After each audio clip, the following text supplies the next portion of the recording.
గ్రామీణ వాతావరణంలో నిరక్షరాస్యులున్న కుటుంబంలో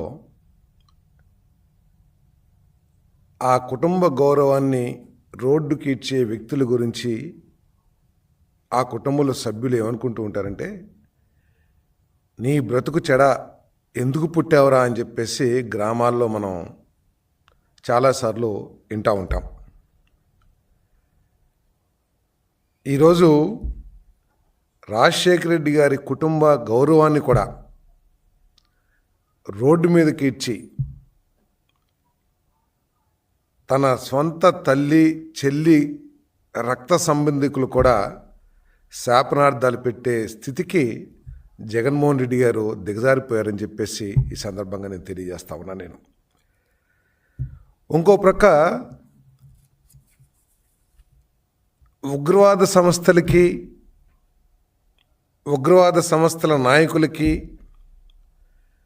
ఉగ్రవాద సంస్థల భావజాలానికి, వైఎస్ఆర్ కాంగ్రెస్ పార్టీకి, వైఎస్ఆర్ కాంగ్రెస్ పార్టీ నాయకులు వారి భావజాలానికి ఏమిటి తేడా అని చెప్పేసి ఈ రాష్ట్రంలో ప్రజలందరూ కూడా చర్చించుకుంటూ ఉన్నారు.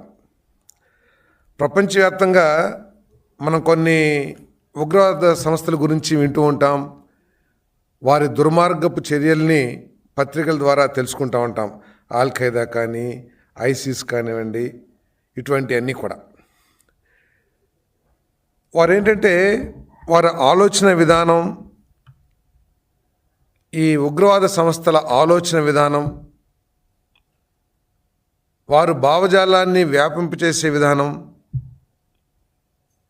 వారి ఆలోచనల్ని అమలు చేసే విధానం చూస్తామంటే వైఎస్ఆర్ కాంగ్రెస్ పార్టీకి చాలా దగ్గరగా ఉంటాయని నమ్మాల్సిన పరిస్థితి ఈరోజు వైసీపీ పార్టీ నాయకులు కానివ్వండి, లేకపోతే వారు మాట్లాడే విధానం కానీ చూస్తే అర్థమవుతుందని చెప్పేసి నేను మనవి చేస్తాను. ఉగ్రవాద సంస్థలు ఏం చేస్తాయంటే వారి అప్రజాస్వామిక ఆలోచనల్ని, ప్రజా వ్యతిరేక భావజాలాన్ని, వారు నమ్మిన సిద్ధాంతాలని, అవి ఎంత నష్టం చేస్తాయో సమాజానికి అవేమీ పట్టుకోకుండా వారు నమ్మిన సిద్ధాంతాలని ఎస్టాబ్లిష్ చేయడం కోసం ప్రజల్లో భయాందోళనని సృష్టించడానికి ప్రయత్నం చేస్తారు. దానికి అనేక రకాల మార్గాలను వాళ్ళు ఎంచుకుంటూ ఉంటారు. బాంబులు వేయటం కానివ్వండి, మారణాయుధాలతో అటాక్ చేయటం కానివ్వండి. ఎందుకంటే ఇటువంటి వైలెన్స్, ఇటువంటి ఉగ్రవాదం కానీ, అరాచకం కానీ దాంట్లో బలైన వ్యక్తుల్ని పక్కన పెడితే దాన్ని ప్రచారం ఎక్కువగా జరుగుతుంది అనేది ఆ ఉగ్రవాద సంస్థల అభిప్రాయం. అదేవిధంగా ఈరోజు అంతేకాకుండా ఉగ్రవాద సంస్థలు కూడా ఏం చేస్తాయి, కొంతమంది అమాయకులకి, కొంతమంది యువకులకి, వారికి కొన్ని విషయాల మీద కొన్ని నమ్మకాలు, గౌరవం, భక్తి, ప్రేమ ఉంటాయి. వాటిని ఆసరాగా చేసుకుని, వాళ్ళ అమాయకత్వాన్ని ఆసరాగా చేసుకుని వాళ్ళందరినీ కూడా ఊబిలోకి లాగే ప్రయత్నం కూడా చేస్తాయి ఉగ్రవాద సంస్థలన్నీ కూడా అని చెప్పేసి నేను మనవి చేస్తాను. వారి భావజాలాన్ని ప్రచారం చేయడం కోసం సోషల్ మీడియాని, వీడియోస్ని తయారు చేసి ప్రజల్లోకి వ్యాపింపచేస్తూ ఉంటారు. అమాయకుల దగ్గరికి, లేకపోతే పాపం పసిమొగ్గలు యువకుల దగ్గరికి. అదేవిధంగా అదే పంతాలో ఎగ్జాక్ట్గా వైఎస్ఆర్సీపీ కూడా పనిచేస్తుందని చెప్పేసి నేను మనవి చేస్తా ఉన్నా. నేను శాంతిని కాంక్షించే ప్రతి ఒక్కళ్ళు, ఆంధ్రప్రదేశ్కి, తెలుగువారికి ఉజ్వల భవిష్యత్తు కాంక్షించే ప్రతి ఒక్కళ్ళు కూడా నిష్పక్షపాతంగా ఆలోచించాలని చెప్పేసి నేను మనవి చేస్తా ఉన్నాను. ఎటువంటి మాటలు వైసీపీ నాయకులు మాట్లాడుతున్నారు, ఎటువంటి భావజాలాన్ని వీరు వ్యాపింపచేస్తున్నారనేది ఒకసారి ఆలోచించాలని చెప్పేసి కూడా మనవి చేస్తా ఉన్నాను. నేను ఉగ్రవాదులు ఇంకోటి కూడా చేస్తారు. భయాందోళన రేగించడానికి బాంబులు, లేకపోతే మారణాయుధాలు, వైలెన్స్తో పాటు వ్యవస్థల్ని, అదేవిధంగా వనరులను కూడా విధ్వంసం చేసేస్తారు. ఒక్కసారి మనం కనుక ఆలోచించినట్లయితే వైసీపీలో ముఖ్య నాయకులుగా చలామణి అయ్యే వ్యక్తులు మాట్లాడే తీరేమిటో ఒకసారి ఆలోచించేయాలి.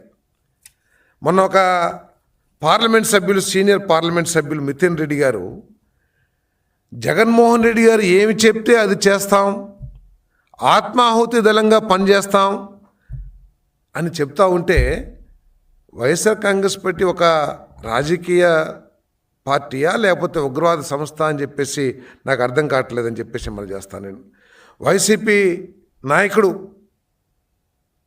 జగన్మోహన్ రెడ్డి గారు చెప్తే నరికేస్తాం, చంపేస్తాం, పొడిచేస్తాం అని అంటున్నారంటే అసలు వాళ్ళు ఉన్మాదులా లేకపోతే ప్రజాస్వామ్యవాదులా? ఈ ప్రజలందరూ కూడా అర్థం చేసుకోవాల్సిన అవసరం ఉందని చెప్పేసి కూడా నేను మనవి చేస్తా ఉన్నాను.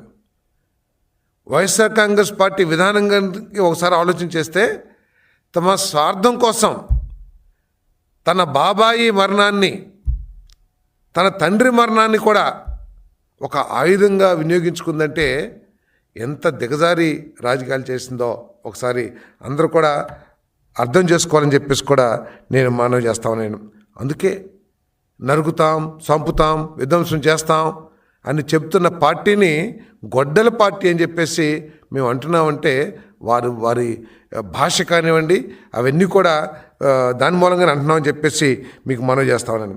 వైసీపీ పార్టీ అసలు ఉగ్రవాదులు కూడా ఈ విధంగా మాట్లాడరేమో, అంతకంటే కూడా ఘోరంగా మాట్లాడుతామన్నారు. రాష్ట్రాన్ని తమ స్వార్థం కోసం రాష్ట్రాన్ని వినాశనం చేస్తానికి కూడా ఆలోచిస్తలేదంటే ఒకసారి ప్రజలందరూ కూడా అర్థం చేసుకోవాలని చెప్పేసి ఎటువంటి ఉన్మాదంతో, అంటే కేవలం అధికారం సాధించాలనే కాంక్షతోనే ఈ విధంగా మాట్లాడతారనే విషయాన్ని మనందరం కూడా అర్థం చేసుకోవాలి. ఆత్మాహుతి దళం అనేది మనం కాశ్మీర్లో విధ్వంసాన్ని సృష్టించినప్పుడు అక్కడ చనిపోయిన వ్యక్తుల్ని, ఉగ్రవాదుల్ని కోట్ చేస్తూ ఆత్మాహుతి దళం అంటాం. కానీ ఇక్కడ ఆత్మాహుతి దళం అని చెప్పేసి జగన్మోహన్ రెడ్డి ఏది చెప్తే అది చేస్తామన్నారంటే అసలు వీళ్ళు ప్రజాస్వామ్యంలో ఉన్నారా లేకపోతే ఎక్కడున్నారని చెప్పేసి ఆలోచన చేస్తున్నాను నేను. ప్రజలందరూ కూడా ఆలోచించాలి.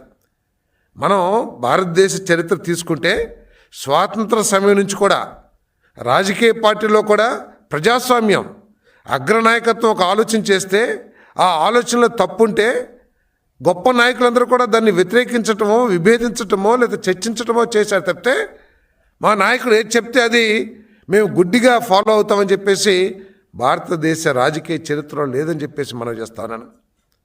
దాంట్లో భాగంగానే అనేక మంది ఆనాటి ప్రజాస్వామ్యంలో గాంధీ గారి ఆలోచనలు వ్యతిరేకించిన వాళ్ళు ఉన్నారు, నెహ్రూ గారి ఆలోచనలు వ్యతిరేకించిన వాళ్ళు ఉన్నారు, సుభాష్ చంద్రబోస్ లాంటి నాయకులు అదే పంతాలో ఉన్న విషయాన్ని మనకు తెలుసు. ఈరోజు అదేమీ లేకోకుండా జగన్మోహన్ రెడ్డి గారు ఏది చెప్తే అది చేస్తామంటే రపరప ఈ భాషలకు అసలు ప్రజాస్వామ్యంలో అవకాశం ఉంటుందా అని చెప్పేసి నేను ప్రశ్నిస్తామన్నా. నేను కేవలం తమ స్వార్థం కోసం ఈ నాయకులేమో తాము సంపాదించుకోవడం కోసం, ఆస్తులు కూడబెట్టుకోవడం కోసం జగన్మోహన్ రెడ్డి ఏది చెప్తే అది చేస్తానంటానని చెప్పేసి నేను మనవి చేస్తామన్నా. నేను